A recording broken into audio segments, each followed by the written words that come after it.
Imagine a point in the near future where human beings are simply no longer the smartest entities on Earth. Welcome to This Explainer. Today, we're diving into a profound yet remarkably quiet question. What actually happens step by step if a machine ends up thinking better than we do?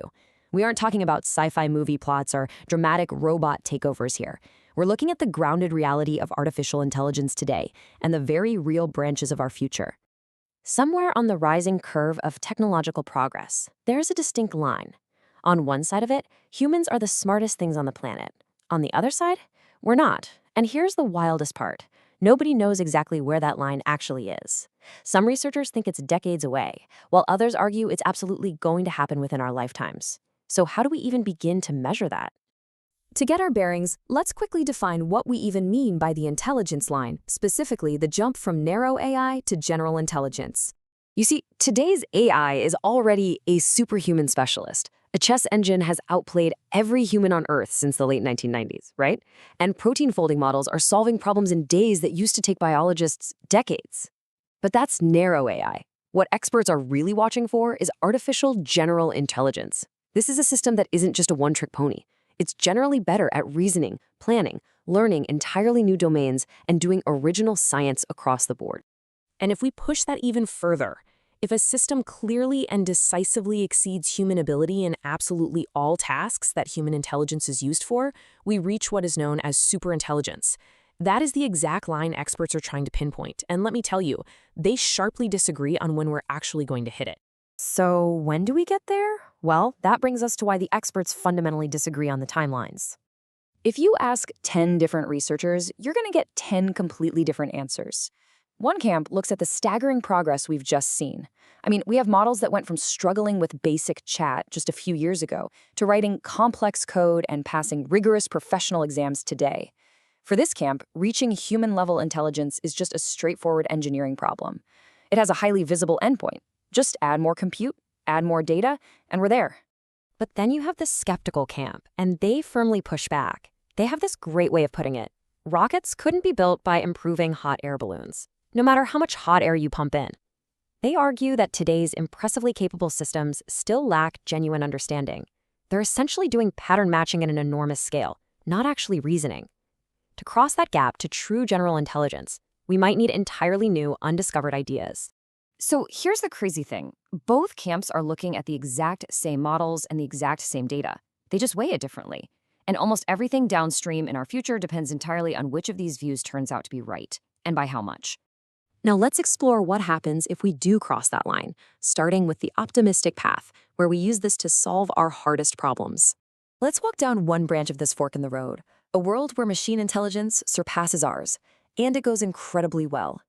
In this scenario, smarter than human AI becomes the most capable research partner in history. Imagine diseases that have resisted treatment for decades, suddenly cured in just a few years. Massive scientific bottlenecks in materials, clean energy, and agriculture, cleared at a pace no human institution could ever match on its own. People in this camp argue that intelligence has always been the key to expanding what is possible for humanity. It's why we have vaccines, cities, and satellites. A more capable form of intelligence could be the single biggest positive sum event in human history, provided it is aimed carefully at our hardest problems. And that word carefully leads us right into the cautious path, and something called the alignment problem. The core worry here isn't about some evil AI that hates humans. It's actually simpler and, in some ways, stranger than that. Intelligence is basically the ability to achieve goals effectively.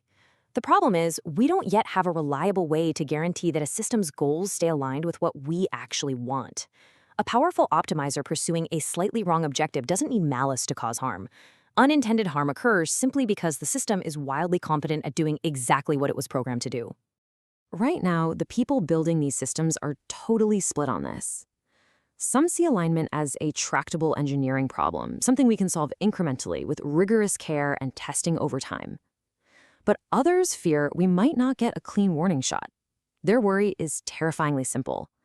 The exact point an alignment error becomes obvious to us might be the exact point where the system is already too capable for us to easily correct it.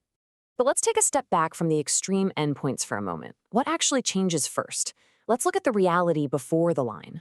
Because we are already on this stretch of the road today. In the near term, cognitive labor markets are shifting rapidly in fields like software, customer service, law, and finance. In the midterm, our institutions and regulators are going to scramble desperately to keep pace with a technology that improves far faster than policy can be written. And long-term, we see massive power concentrating heavily in the hands of a few well-funded frontier AI labs, simply because building these massive models is staggeringly expensive. And here's the kicker. These massive economic and societal shifts, none of them require a superintelligence. They only require systems that are very good, deployed at a massive scale, moving much faster than society is used to adapting. This is the reality we all have to navigate right now. Which leaves us with one massive open question: the choices we make today. Think about it. Intelligence has been the single greatest variable in human history. It's the sole reason we went from making stone tools to launching spacecraft. Changing that variable again with artificial intelligence will absolutely alter our future trajectory. But the direction that change points towards depends entirely on the future variable: how carefully these systems are built, how power is distributed, and how much we choose to invest in understanding them today. We know the line hasn't been crossed yet, but the years right in front of us are going to determine the shape of the world on the other side. What we do before we cross that line is still entirely up to us. So, what choices will we make?